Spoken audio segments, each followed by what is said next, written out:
Welcome to session 52, English for Beginners, page 7. In this session, we will try to learn the uses and the situation of present continuous tense.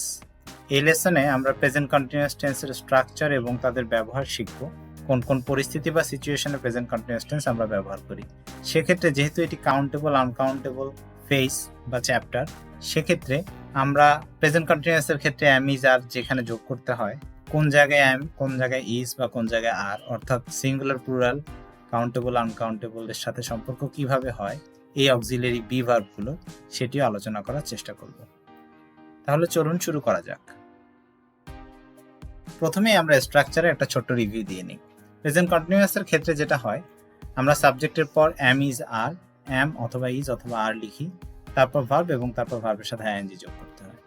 Negative সেন্টেন্সের ক্ষেত্রে am is আর, এর পরে not, তারপর verb এবং ING. Question সেন্টেন্সের ক্ষেত্রে am is আর, তারপরে আমাদের সাবজেক্ট লিখতে হয়, অর্থাৎ সাবজেক্টের আগে অ্যাম ইজ আর লিখতে হয়, তারপর ভার্ব, তারপর আইএনজি।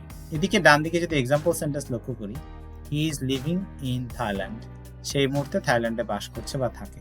সেক্ষেত্রে যদি আমরা বলি এই অ্যাম ইজ আর এর ইজটা শর্ট ফর্মে আছে এখানে, হি ইজ, তারপর ভার্বের আইএনজি ফর্ম। নেগেটিভ সেন্টেন্সে অ্যাম এর পরে নট, কোয়েশ্চেন সেন্টেন্সে অ্যাম ইজ আর যেহেতু সাবজেক্টের আগে, এই সেন্টেন্সে সাবজেক্ট দে, তারপর তার আগে আর দে, তারপর ভার্বের ING, in Thailand, are they living in Thailand. এবারে এর ব্যবহার শেখার চেষ্টা করি। কোন কোন সিনারিও বা কোন কোন পরিস্থিতিতে আমরা প্রেজেন্ট কন্টিনিউয়াস ব্যবহার করব। প্রথম কথা হচ্ছে টেম্পোরারি সিচুয়েশন। আমরা যখন প্রেজেন্ট ইনডেফিনিট বা সিম্পল প্রেজেন্টের ব্যবহার শিখেছিলাম, তখন আপনাদের মনে রাখা উচিত যে সেখানে পার্মানেন্ট সিচুয়েশনের জন্য আমরা ব্যবহার করেছিলাম প্রেজেন্ট ইনডেফিনিট বা সিম্পল প্রেজেন্ট। বাট যদি কোনো সিচুয়েশন টেম্পোরারি হয়, তাহলে আমরা সেক্ষেত্রে ব্যবহার করব present continuous. My cousin is living in Thailand, temporary stay possibly for a two. অর্থাৎ my cousin is living in Thailand, এই সেন্টেন্সের অর্থ হচ্ছে এই মুহূর্তে আসলে আমার কাজিন থাইল্যান্ডে থাকছে বা থাইল্যান্ডে থাকে, অর্থাৎ এটা পার্মানেন্ট রেসিডেন্স বা সে পার্মানেন্টলি সেখানে থাকে না, হয়তো ট্যুরে আছে বা বেড়াতে গেছে বা কোনো কাজে গিয়েছে, সেই অর্থে টেম্পোরারি সিচুয়েশন। বাট যদি আমার কাজিন সারা বছর বা বছরের পর বছর থাইল্যান্ডেই থাকে, তাহলে সেক্ষেত্রে তখন আর আমি পার্মানেন্ট সিচুয়েশন হিসেবে চিন্তা করতে হবে এবং তখন আর আমি এটাকে কন্টিনিউয়াসলি লিখবো না। পার্মানেন্ট সিচুয়েশন হওয়ার কারণে তখন আমি এটা লিখবো প্রেজেন্ট ইনডেফিনিটের ক্ষেত্রে, এবং পার্মানেন্ট সিচুয়েশন হলে তখন সেন্টেন্স হয়ে যাবে my cousin lives in Thailand. But temporary হওয়ার কারণে, অল্প কিছুদিনের জন্য থাকার কারণে, সেক্ষেত্রে আমি এটাকে লিখবো প্রেজেন্ট কন্টিনিউয়াসে my cousin is living in Thailand. এরপরে সেকেন্ড সিনারিও যেখানে আমরা প্রেজেন্ট কন্টিনিউয়াস ব্যবহার করার চেষ্টা করব, সেটি হচ্ছে actions happening at the moment of speaking. যদি কোনো ঘটনা বা কাজ কথা বলার সময়, অর্থাৎ ওই সেন্টেন্সটা বলার সময় যদি ওই অ্যাকশন বা কাজটি চলমান থাকে, সেক্ষেত্রে আমরা প্রেজেন্ট কন্টিনিউয়াসে বলবো I am waiting for my friends, waiting at the moment of speaking. I am waiting for my friends মানে হচ্ছে আমি এই মুহূর্তে আমার ফ্রেন্ডদের জন্য ওয়েট করছি, অর্থাৎ ওয়েট করার যে ঘটনাটা বা কাজটা বা অ্যাকশনটা, সেটা আসলে কথা বলার সময়ই ঘটছে। এরপর প্রেজেন্ট কন্টিনিউয়াস আমরা ব্যবহার করি ট্রেন্ড বা চেঞ্জিং সিচুয়েশনের ক্ষেত্রে। যদি কোনো প্রবণতা দেখা যায়, মানুষের প্রবণতা বা চেঞ্জিং সিচুয়েশন, যে কন্টিনিউয়াসলি এই পরিস্থিতিটা বারবার পরিবর্তন হচ্ছে, এমন সিচুয়েশন, সেক্ষেত্রে আমরা ব্যবহার করি হচ্ছে প্রেজেন্ট কন্টিনিউয়াস। এক্সাম্পল দেখি, the internet is making it easier to stay in touch with each other. তাহলে ইন্টারনেটের কারণে এটা একটা প্রবণতা হয়ে গিয়েছে যে মানুষ মানুষের সাথে পরস্পরের সাথে কানেক্টেড থাকছে। So stay in touch, keep in touch মানে হচ্ছে পরস্পরের সাথে যোগাযোগ যুক্ত থাকা, কানেক্টেড থাকা উইথ ইচ আদার। তাহলে ইন্টারনেট ইজ মেকিং, এটা একটা ট্রেন্ড বা প্রবণতা যে ইন্টারনেটের কারণে মানুষ পরস্পরের সাথে যোগাযোগ ভালো করতে পারছে। সো এইটাকে আমরা বলছি ট্রেন্ড বা প্রবণতা। এ কারণে দ্য ইন্টারনেট ইজ মেকিং অর্থাৎ প্রেজেন্ট কন্টিনিউয়াস টেন্স ব্যবহার করা হয়েছে। এরপরে আরেকটা situation, things that happen more than expected. আরেকটা রেয়ার সিচুয়েশন, যদি আপনার এক্সপেকটেশনের তুলনায় কোনো ঘটনা বেশি ঘটে, সেক্ষেত্রে এই অ্যাকশনটা যদি কনস্ট্যান্টলি কন্টিনিউয়াসলি হয়, ক্রিটিসাইজ করার জন্য অর্থাৎ সমালোচনা করার জন্য অথবা ঈর্ষা প্রকাশ করার জন্য আপনি যদি এক্সপেকটেশনের চাইতে কোনো ঘটনা বেশি ঘটে এটা বোঝাতে চান, তাহলে আসলে প্রেজেন্ট কন্টিনিউয়াসে বলা উচিত। এক্সাম্পল দেখার চেষ্টা করি, my wife is always saying I don't help her enough. এখানে আমি কমপ্লেনের সুরে বলছি যে আমার ওয়াইফ সবসময় বলে আমি তাকে যথেষ্ট পরিমাণ হেল্প করি না। তার মানে এই কমপ্লেনের ঘটনাটা বা আমার ওয়াইফের বলার ঘটনাটা প্রয়োজনের তুলনায় অনেক বেশি পরিমাণ ঘটে বা আমার এক্সপেকটেশনের তুলনায় অনেক বেশি ঘটে, এবং এটা একটা কমপ্লেনের মতো। My friends are always visiting exciting places.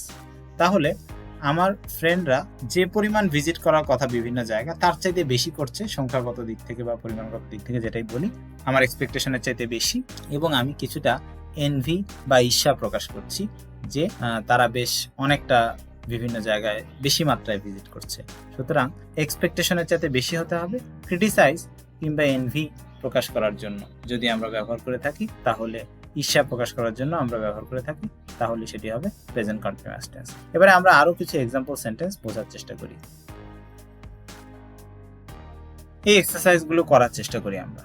My tutor dash me for a tutorial every Monday at 2 o'clock। তাহলে দেখি, my tutor is visiting me for a tutorial every Monday at 2 o'clock। তাহলে কি হলো, যেহেতু আমার একটা টিউটোরিয়াল এক্সাম আছে, সেটার কারণে প্রতি সোমবার আমাকে আমার টিউটর ভিজিট করে। এখান থেকে যেটা হচ্ছে যে ঘটনাটা টেম্পোরারি, অর্থাৎ সারা বছর আমার টিউটর আমাকে আসলে ভিজিট করে না, শুধুমাত্র টিউটোরিয়ালের জন্য আমাকে ভিজিট করছে। তার মানে এই সিচুয়েশনটা temporary, final but permanent situation না। টেম্পোরারি সিচুয়েশনের কারণে আমরা প্রেজেন্ট কন্টিনিউয়াসে লিখেছি মাই টিউটর ইজ ভিজিটিং। আসলে কিন্তু এটা at the moment of speaking না, অর্থাৎ যখন কথা বলছি ঠিক তখন এই ঘটনাটা ঘটছে না। ঘটনাটা টেম্পোরারি হওয়ার কারণে, পার্মানেন্ট না হওয়ার কারণে আমরা এটাকে বলছি প্রেজেন্ট কন্টিনিউয়াসে হবে। I am busy right now, I am filling in an application form for a new job. তাহলে নতুন একটা জবের জন্য আমি একটা অ্যাপ্লিকেশন ফর্ম ফিল আপ করছি, তাহলে কথা বলার সময় কাজ হচ্ছে, সেই হিসেবে I am filling in an application. এখন প্রশ্ন হচ্ছে এটা কোন গ্রুপের মধ্যে পড়লো প্রেজেন্ট কন্টিনিউয়াসে? যেহেতু কথা বলার সময় কাজ হচ্ছে, সেটি হবে at the moment of speaking. The price of fuel rise dramatically. Trend বা চেঞ্জিং সিচুয়েশন। আমরা জানি ট্রেন্ড বা চেঞ্জিং সিচুয়েশনের ক্ষেত্রে অর্থাৎ কন্টিনিউয়াসলি যদি বাড়তে থাকে, তখন আমরা কন্টিনিউয়াসলি ব্যবহার করব। The price of fuel is rising dramatically. তারপরে টু ক্রিটিসাইজ, কোনো কিছু সমালোচনা করার জন্য এক্সপেকটেশনের চাইতে বেশি মাত্রায় কোনো ঘটনা ঘটছে তেমনটা যদি আমরা বলি, তখন আমরা ব্যবহার করি present continuous. The college is running the same course every ইয়ার। মানে আমি কিছুটা ক্রিটিসাইজ বা সমালোচনা করছি যে প্রতি বছর একই কোর্স পরিচালনা করছে।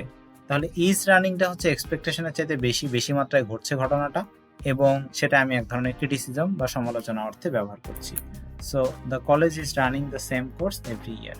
এই চারটা situation, temporary situation, at the moment of speaking যদি ভার্ব অ্যাকশন হয়ে থাকে, ট্রেন্ড অর চেঞ্জিং সিচুয়েশন, অথবা to criticize or to express envy and that happen more than expected level. এক্সপেকটেশনের চাইতে বেশি মাত্রায় ঘটে সমালোচনা করার জন্য, কিংবা ঈর্ষা প্রকাশ করা বা এনভি প্রকাশ করার জন্য আমরা প্রেজেন্ট কন্টিনিউয়াস ব্যবহার করি। এই চারটি সিচুয়েশন মনে রাখবো আমরা, এবং এই চারটি সিচুয়েশনে যদি আমাদের ইংলিশের সেন্টেন্স বলতে হয়, তাহলে আমরা চেষ্টা করবো প্রেজেন্ট কন্টিনিউয়াস স্ট্রাকচারে বলার। স্ট্রাকচারটা আমরা আগের থেকেই জানি, সাবজেক্টের পরে অ্যাম ইজ আর, তারপর ভার্বের সাথে আইএনজি। নেগেটিভ সেন্টেন্সের ক্ষেত্রে অ্যাম ইজ আরের পরে নট যুক্ত হবে, কোয়েশ্চেন সেন্টেন্সের ক্ষেত্রে অ্যাম ইজ আর সাবজেক্টের আগে চলে আসবে। এই ডান দিকে উপরে ডান দিকে লেখা এক্সাম্পল সেন্টেন্সগুলো আমরা ফলো করতে পারি স্ট্রাকচারটা মনে রাখার জন্য। আর চারটা সিচুয়েশন আমরা দেখলাম এই লেসনে। সো এই ছিল লেসন 52 এর আলোচনা, ইউসেস অফ প্রেজেন্ট কন্টিনিউয়াস। আরেকটা বিষয় আমরা একটু মনে রাখার চেষ্টা করি যে আর সাধারণত প্লুরাল সাবজেক্টের জন্য, ইজ সাধারণত সিঙ্গুলার সাবজেক্টের জন্য আমরা ব্যবহার করে থাকি। অ্যাম সবসময়ের জন্যই আই এর জন্য ব্যবহার হয়, অন্য কোনো সাবজেক্টের জন্য অ্যাম সাধারণত আমরা ব্যবহার করি না। সো আমরা এই বিষয়গুলো মনে রাখার চেষ্টা করবো, এবং আপনারা চেষ্টা করবেন এই গ্রামারগুলো এবং যে ভোকাবুলারিগুলো আপনারা শিখছেন সেগুলো নিয়মিত মুখস্থ করার বা রিভাইজ দেওয়ার। তাহলে আপনারা ভবিষ্যতে মনে রাখতে পারবেন এবং আপনাদের প্র্যাকটিক্যাল ইউজেসের ক্ষেত্রে, ব্যবহারের ক্ষেত্রে এই গ্রামার ভোকাবুলারি ব্যবহার করতে পারবেন। So thank you very much. Hopefully see you in the next lesson. That's all for today.